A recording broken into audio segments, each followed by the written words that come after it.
دوسرا رول ہے حضرت امام مہدی کا. امام محمد مہدی یہ پورا نام ہوگا ان کا. مدینے کے اندر یہ پیدا ہوں گے. 37 صحابہ رضی اللہ تعالی عنہم اجمعین ایسے ہیں جن سے حضرت امام محمد مہدی کے ظہور کی روایات ملتی ہیں. 37 صحابہ. کچا معاملہ نہیں ہے، بالکل بھی کچا معاملہ نہیں ہے. اور وہ حدیث جو اکثر صحابہ یعنی بہت سارے صحابہ سے روایت کی جائے اس کو حدیث متواترہ کہا جاتا ہے. یعنی حضرت امام مہدی کا جو ظہور ہے وہ حدیث متواترہ سے ثابت ہے. سمجھو بھائی، تاریخ کے اندر بہت سارے امام مہدی غلط مطلب جھوٹے امام مہدی کھڑے ہوتے رہے ہیں. 500 سے زیادہ تعداد ان کی کتابوں کے اندر لکھی ہوئی ہے. مختلف موقعوں کے اندر لوگ اپنے زمانے کے اندر خود کو امام مہدی کہتے رہے ہیں، لیکن سچے ایک ہی ہیں جو قرب قیامت آئیں گے. ان کی آپ صلی اللہ علیہ وسلم نے ایسی اتھینٹک اور واضح نشانیاں بتائی ہیں جن کو آپ کے سامنے بیان کیا جائے گا. ان کو ذہن کے اندر بھی رکھیں اور اپنے ایمان کو ان چیزوں سے تازگی دیں.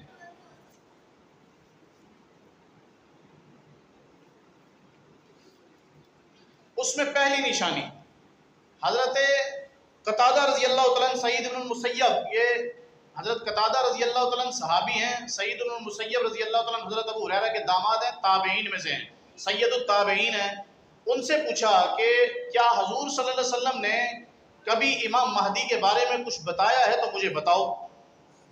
تو انہوں نے جواب کے اندر کیا کہا کہ میں نے اللہ کے نبی صلی اللہ علیہ وسلم سے سنا کہ وہ قریش قبیلے سے ہوگا. امام مہدی کس قبیلے سے ہوگا بھائی؟ قریش قبیلے سے ہوگا. قریش کی کس شاخ سے ہوگا؟ قریش کی کس شاخ سے ہوگا؟ بنو ہاشم شاخ سے ہوگا. بنو ہاشم سے. بنو ہاشم کی کس لڑی سے ہوگا؟ تو فرمایا کہ وہ عبد المطلب کی لڑی سے ہوگا. عبد المطلب کی لڑی سے. اور پھر فرمایا کہ وہ فاطمہ کی نسل سے ہوگا، وہ فاطمہ کی اولاد میں سے ہوگا. ایک روایت. دوسری روایت یہ ہے کہ وہ نجیب الطرفین ہوں گے، ان کے والد حسن کی اولاد میں سے ہوں گے، ان کی والدہ حضرت حسین کی اولاد میں سے ہوں گی. دو روایتیں. تیسری روایت یہ کہ جب وہ ظاہر ہوں گے تو بڑے خوبصورت ہوں گے. ان کی داڑھی جو ہے وہ بڑی گھنی ہوگی، داڑھی بڑی گھنی ہوگی. ان کے دائیں رخسار کے اوپر ایک تل ہوگا، دائیں گال کے اوپر ایک تل ہوگا، تل. زبان کے اندر لکنت ہوگی. جب روانگی سے بات کرنا شروع کریں گے تو اپنی ران کے اوپر ہاتھ ماریں گے ایسے بات کرتے ہوئے. ان کے سامنے والے دو دانتوں کے درمیان فاصلہ ہوگا. ان کی ناک تھوڑی سی بلند ہوگی اور بڑی خوبصورت چہرے کے اعتبار سے ہوگی. پیشانی بڑی کشادہ ہوگی. کم گو ہوں گے، سنجیدہ طبیعت ہوں گے، اہل علم ہوں گے، فراست رکھتے ہوں گے.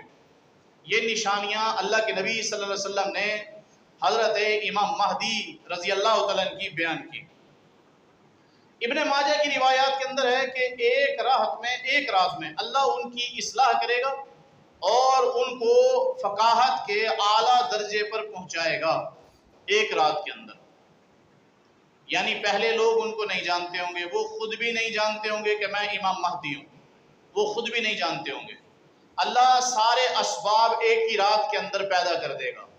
اور آپ صلی اللہ علیہ وسلم نے ایک حدیث کے اندر فرمایا کہ یواتی اسمہ اسمی، کہ اس کا نام میرے نام کے اوپر ہوگا. یعنی میرا نام بھی محمد، اس کا نام بھی محمد ہوگا. اور فرمایا کہ اس کے والد کا نام بھی وہی ہوگا جو میرے والد کا نام ہے، یعنی ان کا نام بھی عبداللہ ہوگا اور میرے والد کا نام بھی عبداللہ ہے. ٹھیک ہو گیا جی.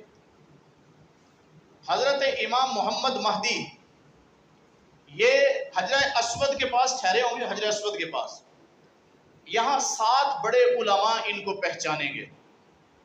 7 بڑے علماء مکہ کے اندر یہ موجود ہوں گے اور 7 بڑے علماء ان کو پہچانیں گے.